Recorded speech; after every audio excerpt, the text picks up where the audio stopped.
This is Scott the Fix-It Guy. Our goal with our videos is to empower you to be able to do the repairs on your own and save a whole lot of money and also get that great feeling of having fixed it by yourself. Today we're going to be removing the oven door from a Dacor oven, and you might want to do this so that you can clean it better, or you may have to go in and change one of the parts. So we got the door open. We're going to pull back on the latch on the left hand side and the right hand side toward us.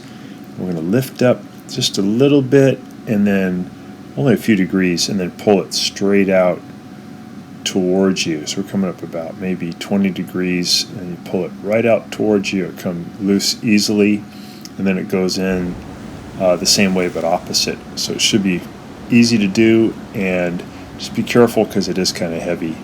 So thanks so much for watching, and please subscribe when you get a chance.